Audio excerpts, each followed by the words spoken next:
runs. Obviously, they had the NL, set the NL, not the NL record, but the most home runs in baseball in August. They led this past week. They led it again. Yeah, exactly. So, and then I like the way the Wheelers kind of rounding into form. The things I would like to see in the last week would be a really good start Tuesday from Aaron Nola. Yeah. To me, that's really important. He had a good start last week against the Braves. And I would like to see a little bit more, I guess, consistency from the bullpen. Kimbrel's kind of been walking that high wire the last few weeks, I think. Yeah. You'd like to see maybe a little bit more from Mr. Anthony Dominguez. And I'm also very curious to see what they get from Orion Kirkring. That's interesting. We were talking about that earlier. I mean, do you think let's say he comes in and gets 3 appearances, 4 appearances, and he's lights out? I mean, can Rob trust him, you think, at that point in the playoffs? I think so. Yeah, I think this is a very real thing. I think let me put it this way. You got an arm like that and a pitch repertoire, that slider that he's got. They say it's one of the best. Call it. Yeah, one of the best sliders in all of baseball. So, if they didn't think that they could do that or would do it, I don't think he would be here. Yeah. But I think why call him up? Yeah, exactly. So I think if he shows really well, 3 or 4 appearances, whatever, in the final 8 games, and they feel like, you know what, maybe in the 5th inning, starter's really struggling, maybe he can get us out of a jam in the 4th, 5th, 6th inning. I think then they do it. Maybe knock off Dylan Covey off the postseason roster with another high leverage arm. Where do you think Hoffman's role is? Once the playoffs start, where do you think Hoffman is? He in a high? I mean, he's been arguably one of our more consistent pitchers. He's walked it from the start. He's kind of walked that way all the way to the end. Did you see him as a setup guy, basically? Yeah, I do. I think he's going to be a setup guy. With Kimbrel and Alvarado pitching the 8th, 9th inning, depending on the situation. Although Rob said today, once the postseason starts, if there's a pocket of really tough left-handed hitters in the 6th inning, he's like, I might have Alvarado pitch the 6th. Yeah. Whereas Kimbrel is more 8th or 9th inning. I don't think you'll ever see Kimbrel pitch before the 8th inning. Yeah. But Jeff Hoffman, to me, he's, like you said, he's been one of their best relievers all season. He's went from the 5th or 6th inning all the way to the 9th. Yeah, so I think you're going to see him in a lot of big spots in the postseason. I think there's a rule: you can't have Welcome to the Jungle playing before the 7th inning. Yeah, that's right. So that's why he can't come out. Yeah, it's too good of a light show. The light show. Have way too early. It's not as cool if it's in the 5th or the 6th. That was the song playing my first trip to New York City. Is that right? Riding in the bus when I was with the Braves, we were riding into the city, and it was like I was listening to my Walkman. It was with GNR cassette, and that was the song that was on it. What the epitome of that song. Oh my God, totally. All right, what else? What do you see as far as like your ideal lineup? Playoffs right now. If we're in the playoffs, right-handed pitcher. What is the ideal lineup for the Phils? So for me, against a right-handed pitcher, it's Schwarber DH, Trey Turner, Alec Boehm. Harper's hitting 4th at first base. Then right behind him is JT, then Bryson Stott.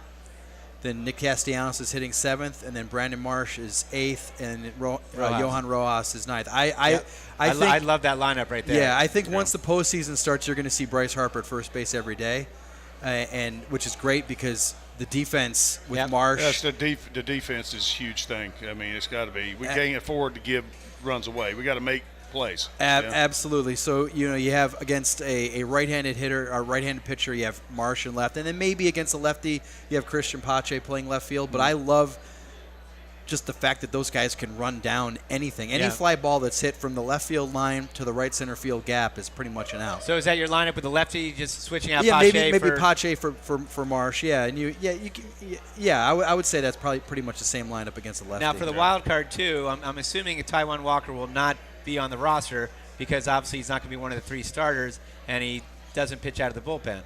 Well, so the only thing I would say about that is, and this is something else that Rob Thompson reminded us of this morning, is that the traditional extra inning rules go back into effect. So you're going to want to have a guy that can give you multiple innings if needed. Yeah. So if a game goes 18 innings. So it is going back where you don't start with the ghost or whatever. Right.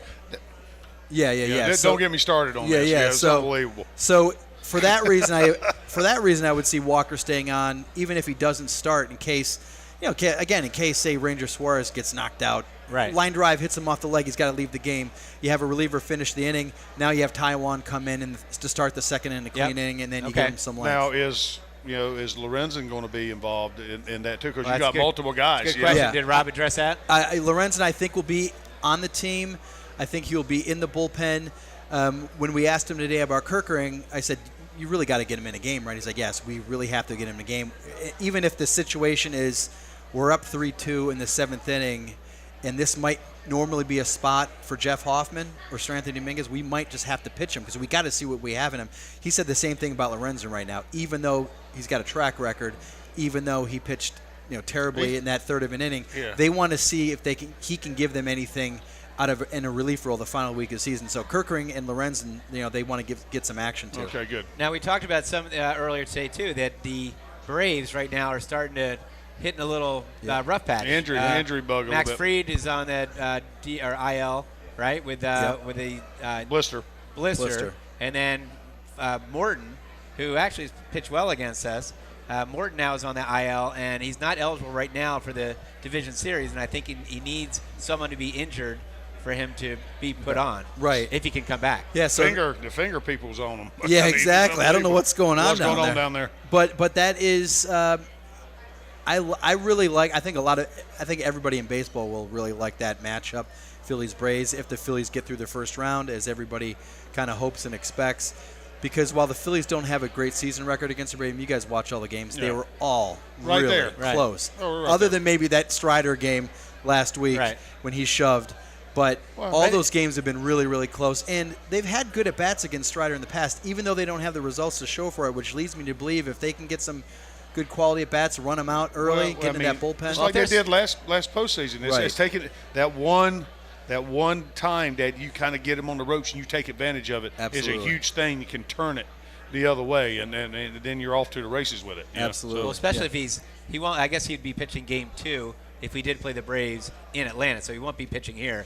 But do you remember when he pitched here? Obviously, the crowd was going completely nuts, and that was one of the coolest ballpark moments I can remember at Citizens Bank Park when Hoskins hit that home run and spiked the bat. That was crazy. And you got to think the pressure is going to be on the Braves again if we get past the wild card. But all of a sudden, just knowing that what we did last year, knowing the fact that just their history is kind of crumbling a little bit in the playoffs, and they got to think like, oh man, we can't lose these guys again, right? Yeah, I think so, and I think the fact that the Phillies played them tough, that has to be in the back of their mind. Is that, we were 6-3 against them this season, but it wasn't a strong 6-3 or whatever the record was. I think that it will be in the back of their mind.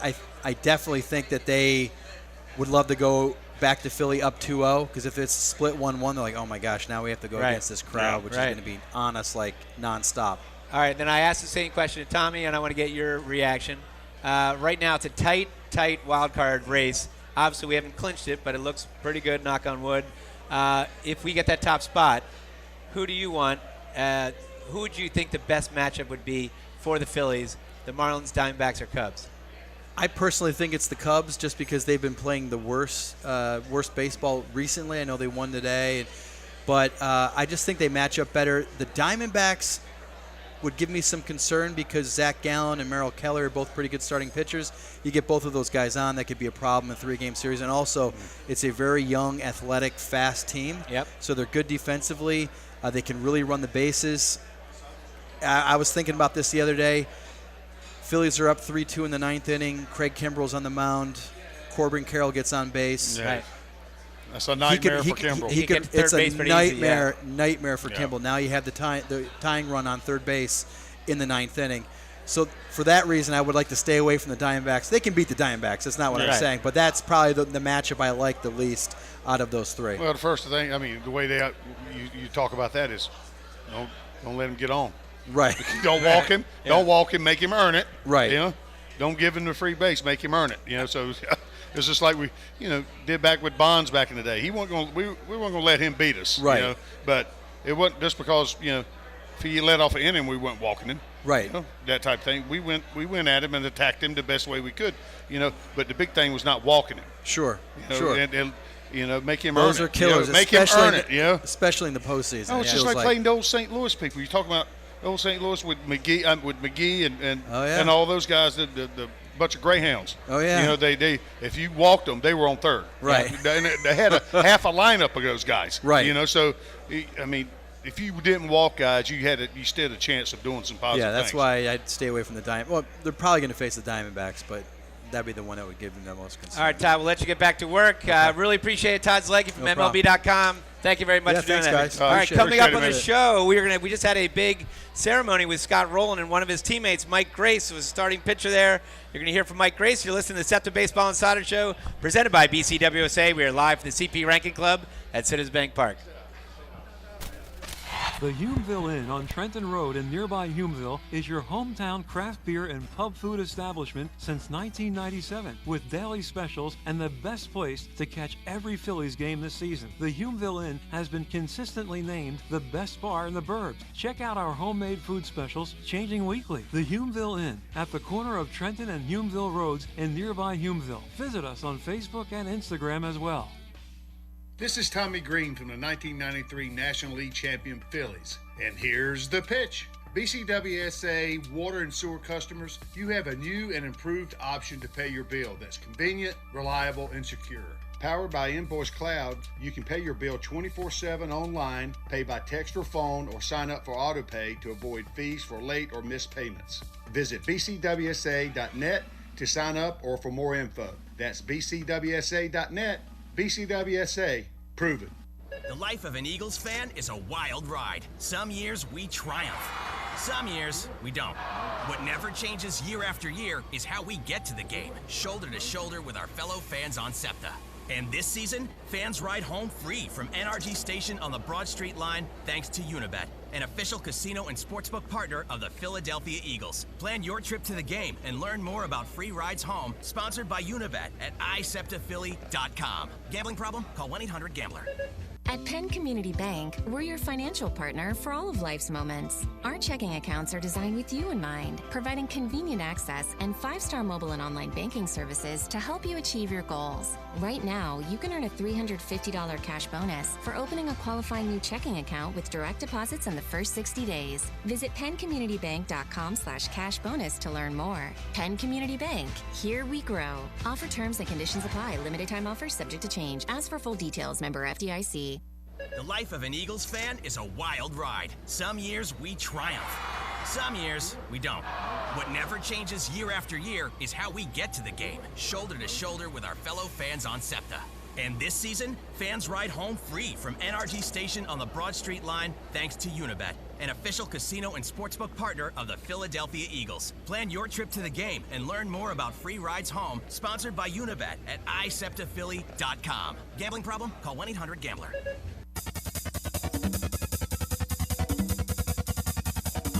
We now return to the Septa Baseball Insider Show, presented by BCWSA. Once again, here are your hosts, Phillies Director of Fun and Games John Brazer and former pitcher from the '93 National League champion Phillies, Tommy Greene. All right, we are back to the Septa Baseball Insider Show, presented by BCWSA. We are live from the CP Rankin Club at Citizens Bank Park. I'm John Brazer, joined by my co-host, Tommy Greene. Tommy, consider a career at Septa, because Septa relies on and needs bus operators, train engineers, and conductors. As a Septa employee, you will earn competitive compensation and great benefits, including medical, dental, prescription, and a pension. Visit jobs.septa.org to apply today. That is jobs.septa.org.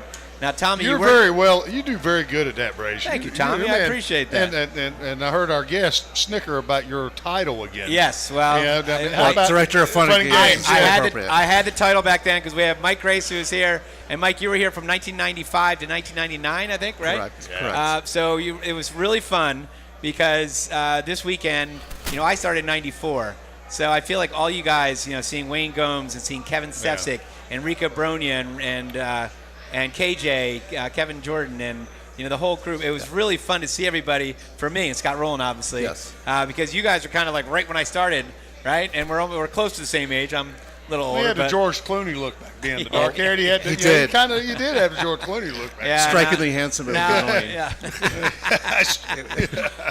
But Mike, his head just went like that. No, we got to get back into here. It's not about me, Tommy and Mike. Yes, it is. But talk about so for Scott Rowland's induction ceremony was on Friday. I thought the ceremony was great. You were down on the field. Yeah. Talk about what you felt as about Scott as a player, as a person, and how's your weekend been going?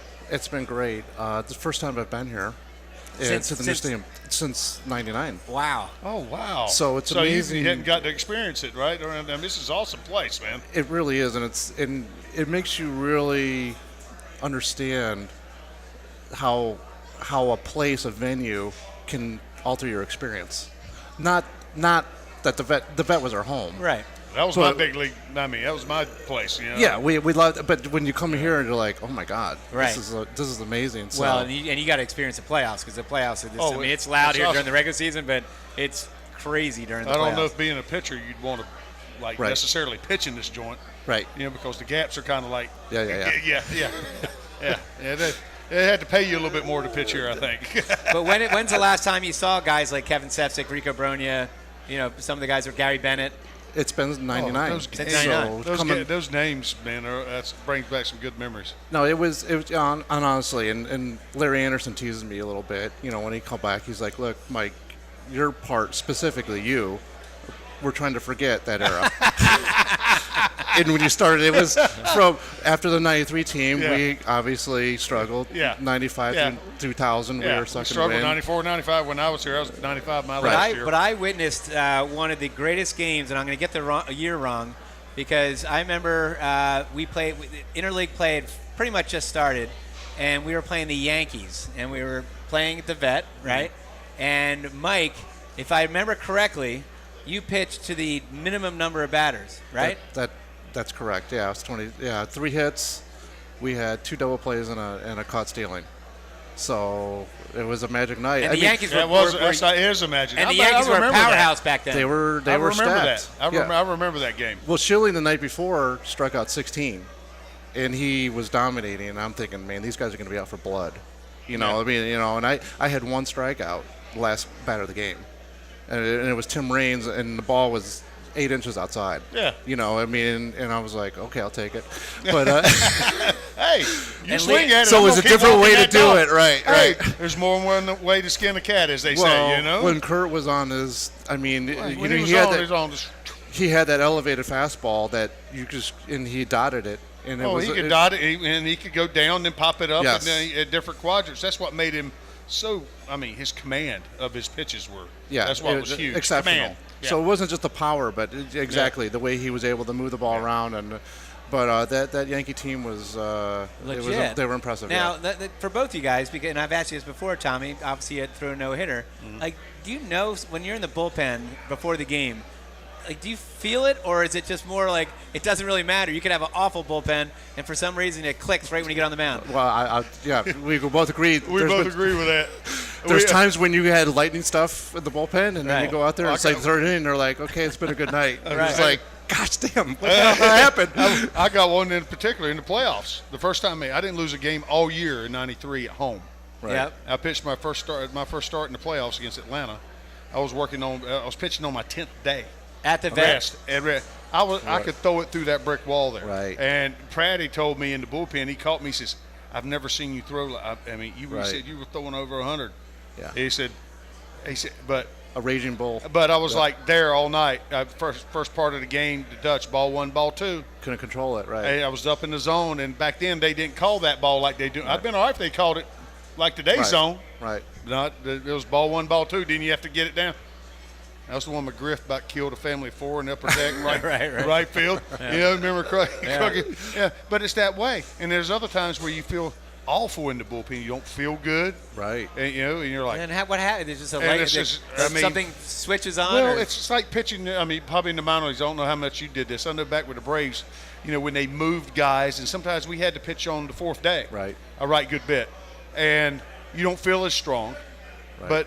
But your arm feels fine. You're not hurting or anything like that, and you go out there. You don't worry about the velocity. Right. It wasn't, and that was the big thing. Not having the velocity plastered everywhere in the minor leagues. It was huge. I don't like that. It was about getting outs. Yep. And then you end up at the end of the game. Leo comes and says, "You were bringing it last night. That's probably one of the better games." I didn't feel like that good. And it just goes to show you if you let it happen. You weren't thinking about it. You weren't aware of it. And you don't try to overdo. You don't try. Everybody when they're feeling good, they want to bang it.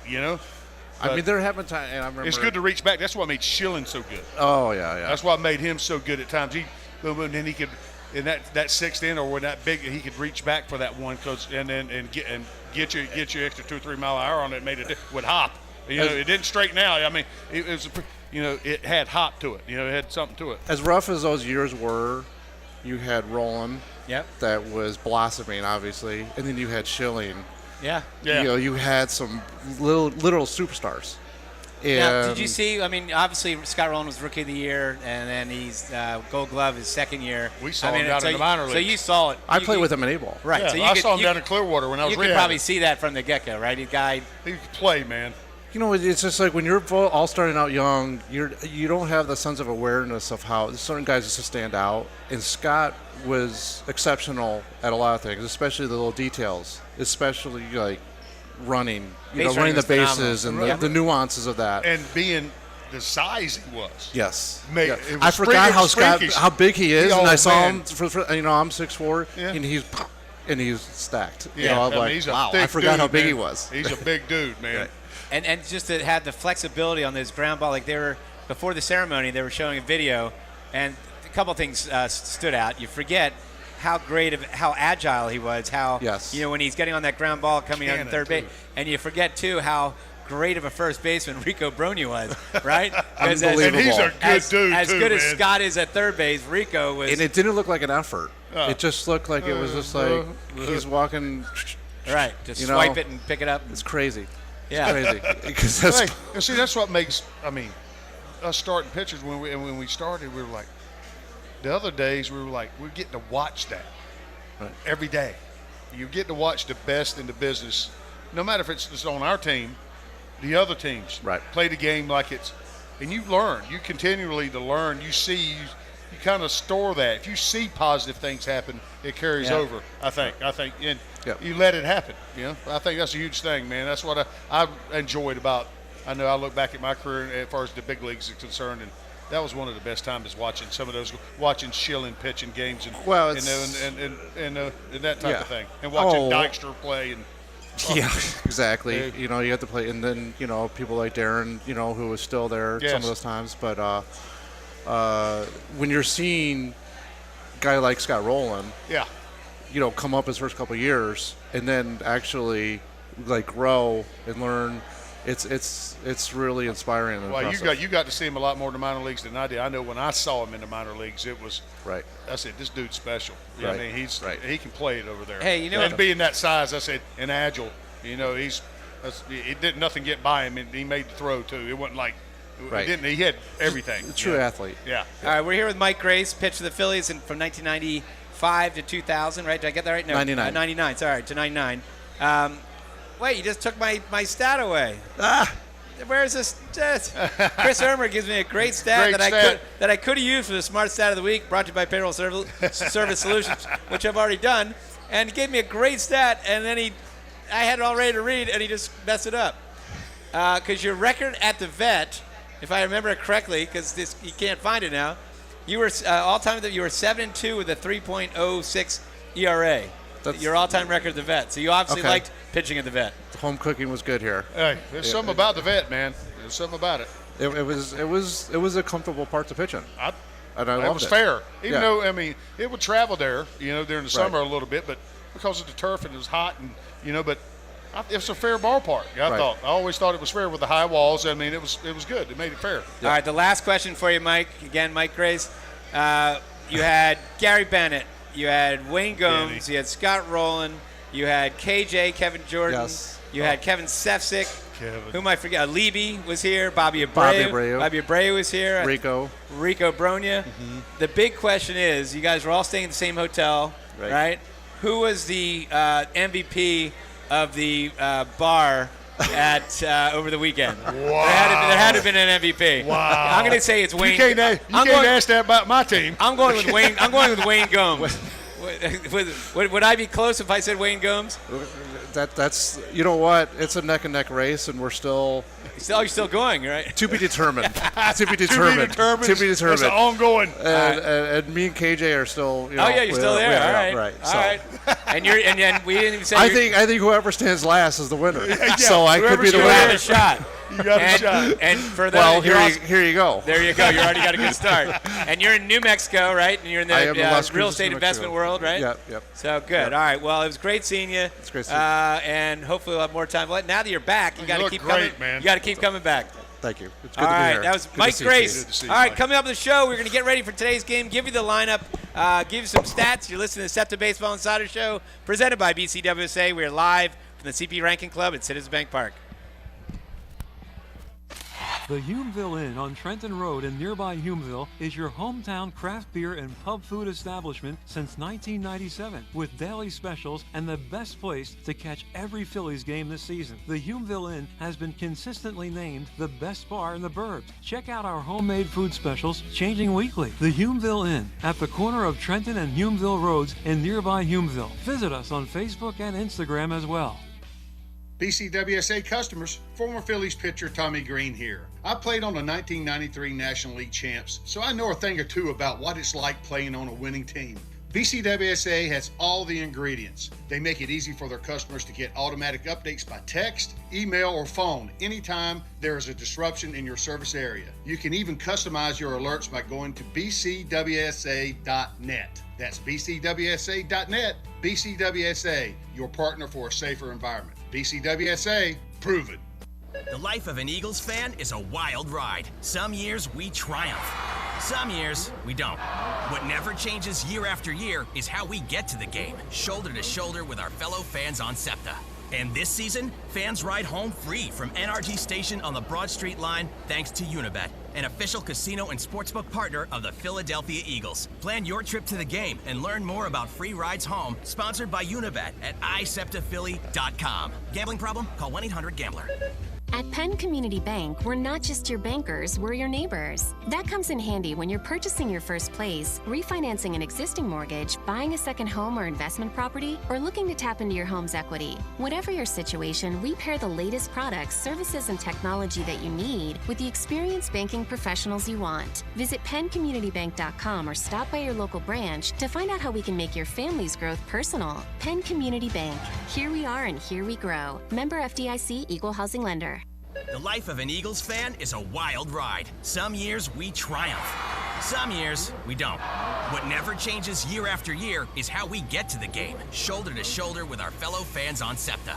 And this season, fans ride home free from NRG Station on the Broad Street line thanks to Unibet, an official casino and sportsbook partner of the Philadelphia Eagles. Plan your trip to the game and learn more about free rides home, sponsored by Unibet at iseptaphilly.com. Gambling problem? Call 1-800-GAMBLER.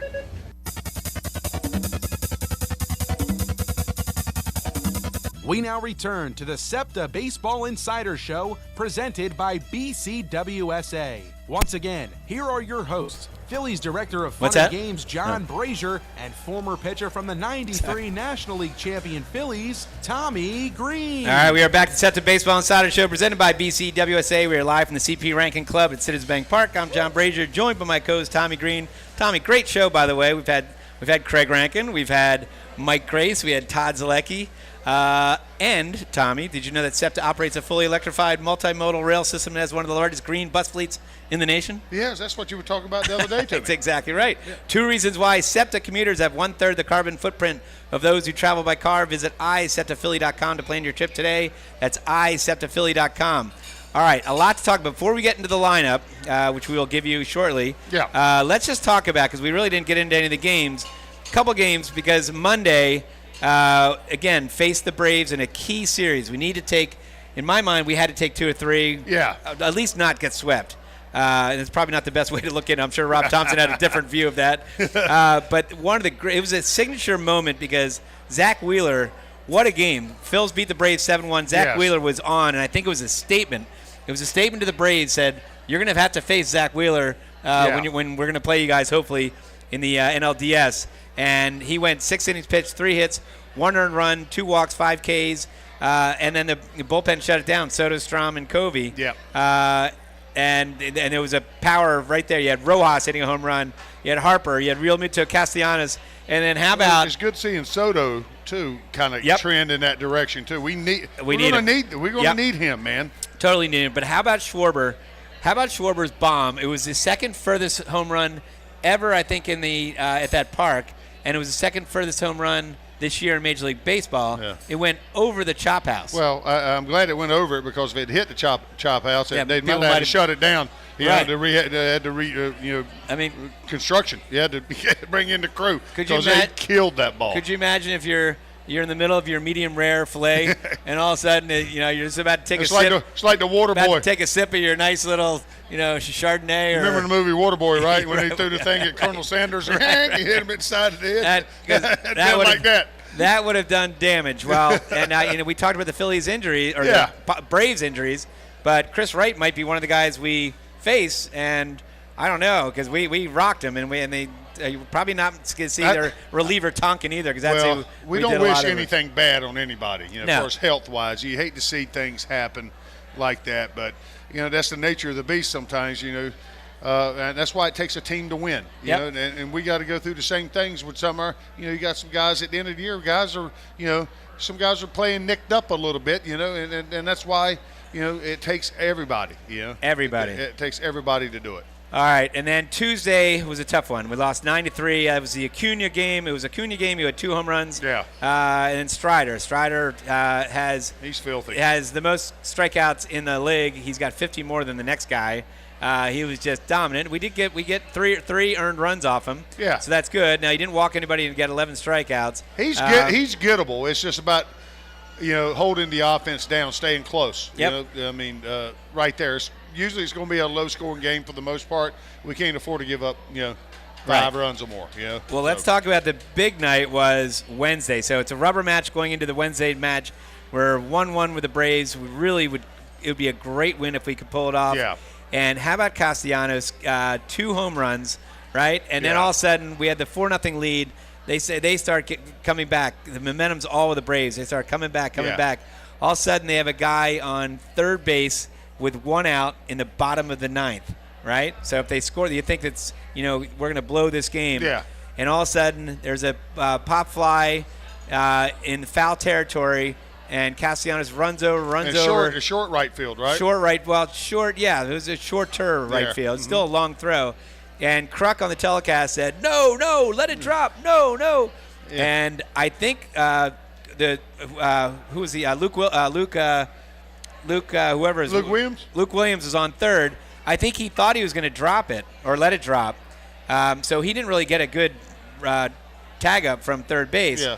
And sure enough, he catches it, makes a pirouette move, and then fires a perfect strike right to Stubbs. Strike to Stubbs. And Stubbs got a great tag, and to a shocked Luke Williams, tags him out. I mean, so you have 2 home runs, and you make an unbelievable play game-saving play that 90% of the people would let it drop and move on to the next day. And how'd he put it? He's like, he said he thought he was going to let it drop. He said the voice in his head told him at the last second to catch the ball. That's the dreaded angel, yes, the devil, right? Right, like Animal House, right? And you know what? But we're glad that he did it because that was so key. And then it was great to see also that Strom came in and shut it down. So yes, he did. But that was a game too where I think it was important too that Nola, who pitched well, 6 innings pitch, 6 hits, 2 earned runs, 0 walks, 8 Ks. So I think that's another statement game. Yes. Where you have Nola who showed that he can pitch for them, yes, which we're going to need because hopefully we'll be facing the Braves and that'll come into play. All right, Tommy, let's get the lineups here. We're going to for the Mets. McNeil playing center field, leading off. Let's hope that he does what he did yesterday and lets the ball go underneath him, right?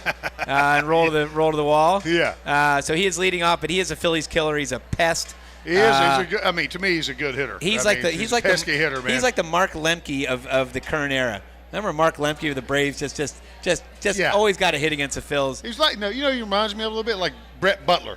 Right, he is a Brett Butler type. Yep, that's a good one.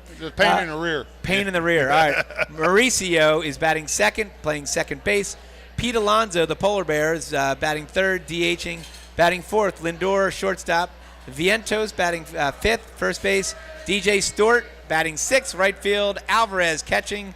Beatty playing third base. And Locastro playing left field. On the mound is a right-handed pitcher, Jose Butto. And Jose Butto is 1-2 with a 3.03 ERA.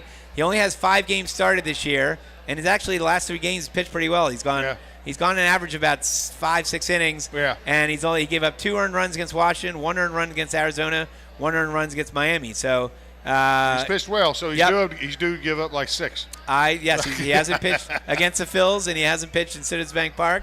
Especially when we can get that magic number down to 1 for the getting into the playoffs. Yeah. All right, here is the lineup for the Fighting Phils. We got Schwarber DHing today. I'll give you the stats as well. Hitting 198, 45 home runs, 100 RBIs. Turner batting second, shortstop, 263, 26 home runs, 29 stolen bases.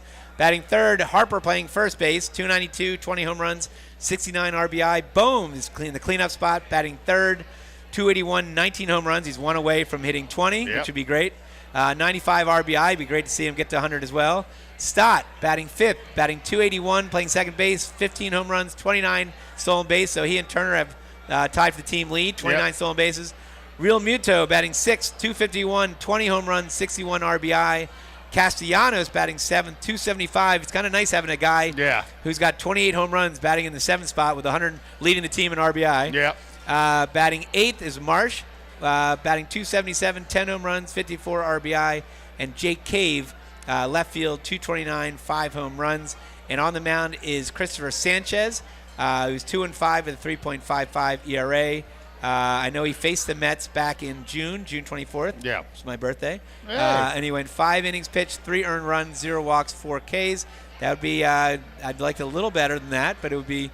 But his last 3 starts, he gave up 3 earned runs against Atlanta, 4 earned runs against Atlanta, against a potent lineup, and then didn't give up a earned run in his 3rd outing. So let's hope we can get a good performance out of Sanchez, because this is a big moment for him, because this could be a statement as far as where he is, looked at in the lineup. Yeah, exactly.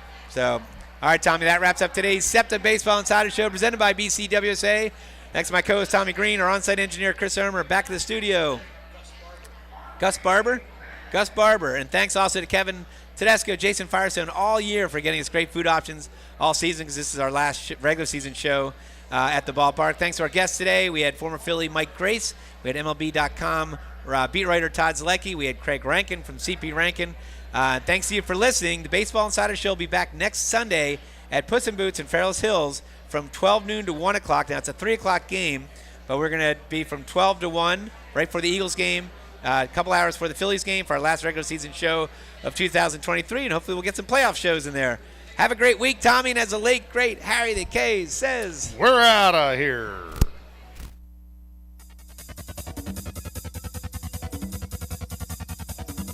You've been listening to the Septa Baseball Insiders Show presented by Lactico. Tonight's show is an exclusive presentation of 1490 AM, heard throughout the world at WBCB1490.com.